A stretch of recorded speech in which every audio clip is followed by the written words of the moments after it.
Hi ಸ್ನೇಹಿತರೆ, ಎಲ್ಲರಿಗೂ good morning, ಶುಭೋದಯ. ಹೇಗಿದ್ದೀರಾ? ಚೆನ್ನಾಗಿದ್ದೀರಾ ಅಂತ ಭಾವಿಸ್ತೀವಿ.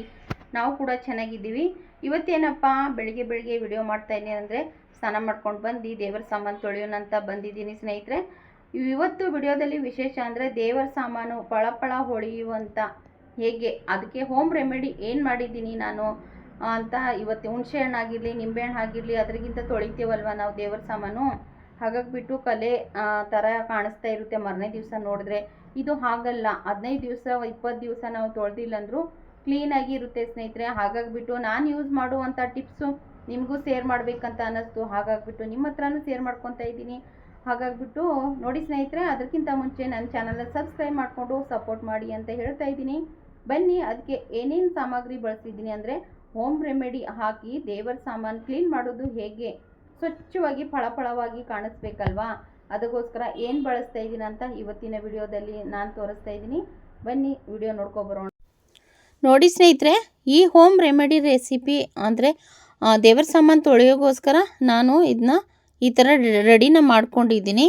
ತುಂಬ ಅಂದರೆ ತುಂಬ ಚೆನ್ನಾಗಿ ರಿಸಲ್ಟ್ ಇದೆ ಸ್ನೇಹಿತರೆ. ಖಂಡಿತ ನೀವು ಒಂದು ಸತಿ ಟ್ರೈ ಮಾಡಿದ್ಮೇಲೆ ಅಂತೀರಾ, ಅರ್ಪಿತಾ ಎಷ್ಟು ಚೆನ್ನಾಗಿ ಹೋಮ್ ರೆಮಿಡಿ ತೋರಿಸ್ಕೊಟ್ಟಿದ್ದೀರಾ, ತುಂಬ ಉಪಯೋಗ ಆಯಿತು ಅಂತ ಹೇಳ್ತೀರಾ ನೀವೇ. ಖಂಡಿತ ಬನ್ನಿ ಸ್ನೇಹಿತರೆ. ಇವಾಗ ದೀಪ ಇದೆ ಅಲ್ವಾ, ದೀಪ ಮತ್ತು ಕಳಸ ಇದೆ, ಅದೇ ಇವಾಗ ತೊಳೆದ್ಬಿಟ್ಟು ತೋರಿಸ್ತೀನಿ ಹೇಗಿದೆ ರೆಮಿಡಿ, ಏನೇನು ಹಾಕಿ ಮಾಡಿದ್ದೀನಿ ಅಂತ ನಾನು ವಿಡಿಯೋದಲ್ಲಿ ತೋರಿಸ್ತೀನಿ ಸ್ನೇಹಿತರೆ.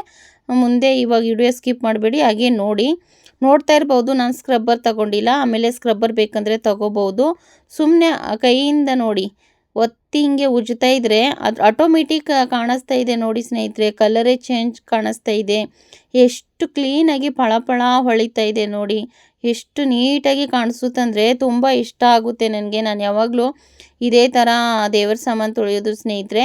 ನೋಡ್ತಾ ಇರ್ಬೋದು, ನೀವು ಬೇಕಂದರೆ ಸ್ಕ್ರಬ್ಬರ್ ತಗೋಬೋದು. ನಾನು ಕೈಯಿಂದ ನೋಡಿ, ಕೈಯಲ್ಲಿ ಏನಿಲ್ಲ, ಬರೀ ಮಾಮೂಲಿ ಕೈಯಿಂದ ಮಾತ್ರ ಉಜ್ಜಿ ಕ್ಲೀನ್ ಮಾಡ್ಕೊತಾ ಇದ್ದೀನಿ. ನೋಡ್ತಾ ಇರ್ಬೋದು ಸ್ನೇಹಿತರೆ, ಅದು ಕಲೆಗಳೆಲ್ಲ ಇರುತ್ತಲ್ವ, ಪ್ರತಿಯೊಂದು ನಿಂಬೆಹಣ್ಣು ಹುಣಸೆಹಣ್ಣು ತೊಳೆದ್ರೆ ಕಲೆ ಇರುತ್ತೆ. ಇದು ನೋಡ್ತಾ ಇರ್ಬೋದು, ನಾನೇನು ಕಟ್ ಮಾಡಿಲ್ಲ ಏನಿಲ್ಲ, ವಿಡಿಯೋ ತೋರಿಸ್ತಾ ಇದ್ದೀನಿ, ಲೈವ್ ಆಗಿ ತೋರಿಸ್ತಾ ಇದ್ದೀನಿ. ನೋಡ್ತಾ ಇರ್ಬೋದು ಸ್ನೇಹಿತರೆ, ಎಷ್ಟು ಫಳ ಅಂತ ಹೊಳಿತಾ ಇರುತ್ತಂದರೆ.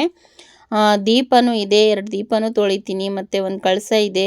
ಎಲ್ಲ ತೊಳೆದ್ಬಿಟ್ಟು ಚೆನ್ನಾಗಿ ಈ ಥರ ಉಜ್ತಾ ಇದ್ದೀನಿ. ನೋಡ್ತಾ ಇರ್ಬೋದು, ಕೈಯಲ್ಲಿ ಏನೂ ಇಲ್ಲ, ಬರೀ ಕೈಯಲ್ಲಿ ಮಾತ್ರ ಅದು ಹೋಮ್ ರೆಮಿಡಿ ಮಾಡಿರುವಂಥ ಕೈಯಲ್ಲಿ ಹಾಕ್ಕೊಂಡು ಅದರಿಂದ ಉಜ್ಜಿ ತೊಳಿತಾ ಇದ್ದೀನಿ ಸ್ನೇಹಿತರೆ.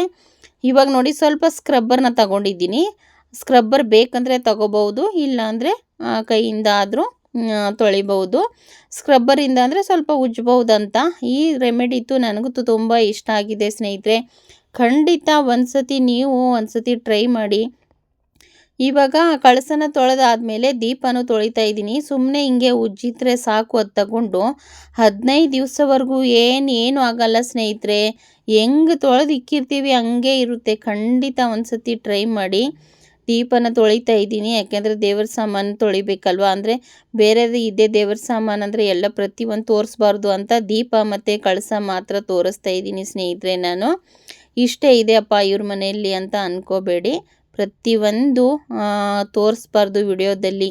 ಸುಮ್ಮನೆ ವಿಡಿಯೋ ಮಾಡೋಕ್ಕೋಸ್ಕರ ದೀಪ ಅಂದರೆ ಎಲ್ಲರಿಗೂ ಹೆಲ್ಪ್ ಆಗುತ್ತಲ್ಲ, ಎಲ್ಲರಿಗೂ ಹೆಲ್ಪ್ ಆಗಲಿ ಅಂದ್ಬಿಟ್ಟು ಈ ದೀಪ ಮತ್ತು ಕಳಸನ ತೋರಿಸ್ತಾ ಇದ್ದೀನಿ. ನೋಡ್ತಾ ಇರ್ಬೋದು, ಈ ಥರ ಉಜ್ಜಿದ್ದೀನಿ ಸ್ನೇಹಿತರೆ. ಇವಾಗ ಚೆನ್ನಾಗಿ ನೀರಲ್ಲಿ ತೊಳ್ಕೊಂಡು ಬರ್ತೀನಿ.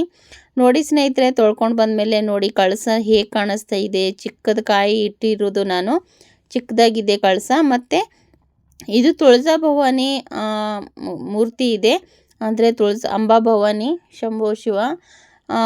ಅಂದರೆ ಅದು ನಾನು ಆ್ಯಕ್ಚುಲಿ ತೋರಿಸ್ಬಾರ್ದಾಗಿತ್ತು ಅಂತ ಅಂದ್ಕೊಂಡೆ, ಆದರೂ ಇರಲಿ ಅಂತ ತೋರಿಸಿದ್ದೀನಿ ಸ್ನೇಹಿತರೆ. ನೋಡ್ತಾ ಇರ್ಬೋದು, ದೀಪ ಮತ್ತು ಕಳಸ ಮತ್ತು ಗಂಟೆ ಮತ್ತು ಅಂಬಾಬಾಯಿದು ಫೋಟೋ ಇದೆ. ಇದೆಲ್ಲ ಬೆಳಗ್ಬಿಟ್ಟು ತೋರಿಸಿದ್ದೀನಿ ಸ್ನೇಹಿತರೆ. ತುಂಬ ಚೆನ್ನಾಗಾಗಿದೆ ಈ ರಿಸಲ್ಟು, ಸೂಪರಾಗಿರುತ್ತೆ. ಹಾಗಾಗಿಬಿಟ್ಟು ನಿಮ್ಮ ಹತ್ರ ಶೇರ್ ಮಾಡಿದ್ದೀನಿ ಸ್ನೇಹಿತರೆ ನಾನು. ಬನ್ನಿ, ಇದಕ್ಕೆ ಏನೇನು ಸಾಮಗ್ರಿ ಬಳಸಿದ್ದೀನಿ, ಯಾವ ಥರ ಬಳಸಿದ್ದೀನಿ ಅಂದ್ಬಿಟ್ಟು ನಾನು ಪ್ರತಿಯೊಂದೆಲ್ಲ ತೋರಿಸ್ತೀನಿ ವಿಡಿಯೋದಲ್ಲಿ. ಹಾಗಾಗಿಬಿಟ್ಟು ಇದು ಫುಲ್ಲು ಮುಂಚೆ ಇದ್ದಿದ್ದು ಈ ಥರ ನೋಡಿ, ನಾವು ತೊಳೆಯೋಕ್ಕಿಂತ ಮುಂಚೆ ಇದ್ದಿದ್ದು ಈ ಥರ ಇತ್ತಲ್ವಾ.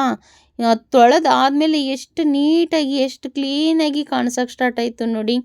ಅದು ನೋಡಿ ಈಗ ಹುಣಸೆ ಹಣ್ಣಿಂದ ತೊಳೆದಿರೋದು ಎಲ್ಲ ಕಳಿಸಿದ್ಮೇಲೆ ಇದಾಗಿದೆ.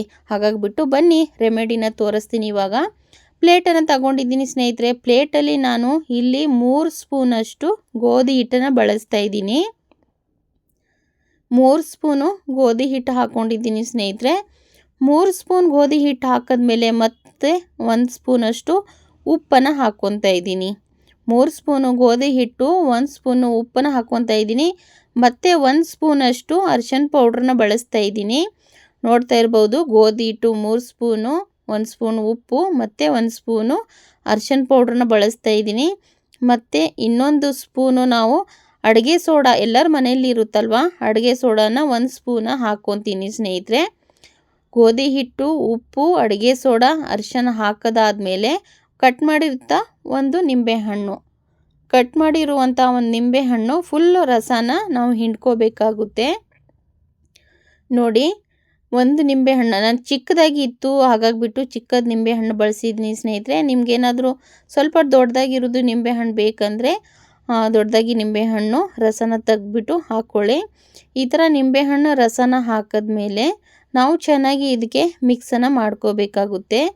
ಉಪ್ಪು, ಅರಿಶಿನ ಮತ್ತು ಗೋಧಿ ಹಿಟ್ಟು ಮತ್ತು ಅಡುಗೆ ಸೋಡಾ ಹಾಕಿ ಮತ್ತು ನಿಂಬೆಹಣ್ಣು ಹಾಕಿ ಇದು ಫುಲ್ ಮಿಕ್ಸ್ ಮಾಡ್ಕೋಬೇಕಾಗುತ್ತೆ. ಸ್ವಲ್ಪ ಮಿಕ್ಸ್ ಮಾಡಾದಮೇಲೆ ಸ್ವಲ್ಪ ನಾನು ಇಲ್ಲಿ ನೀರನ್ನು ಹಾಕ್ಕೊತಾ ಇದ್ದೀನಿ ಸ್ನೇಹಿತರೆ. ನೀರಂದರೆ ಸ್ವಲ್ಪ ಗಟ್ಟಿಗಿರುತ್ತಲ್ಲ, ನಿಂಬೆಹಣ್ಣು ರಸ ಕಡಿಮೆ ಇರುತ್ತಲ್ವ, ಅದಕ್ಕೋಸ್ಕರ ನೀರನ್ನು ಹಾಕ್ಕೊತಾ ಇದ್ದೀನಿ. ನಿಂಬೆಹಣ್ಣು ರಸ ಜಾಸ್ತಿ ಇದ್ದರೆ ನೀವು ನೀರು ಹಾಕ್ಕೊಳ್ಳೋದು ಅವಶ್ಯಕತೆ ಏನಿಲ್ಲ ಸ್ನೇಹಿತರೆ. ಸ್ವಲ್ಪ ಗಟ್ಟಿಯಾಗಿದೆ, ನಾನು ಇನ್ನೂ ಸ್ವಲ್ಪ ನೀರನ್ನ ಹಾಕ್ಕೊತಾ ಇದ್ದೀನಿ.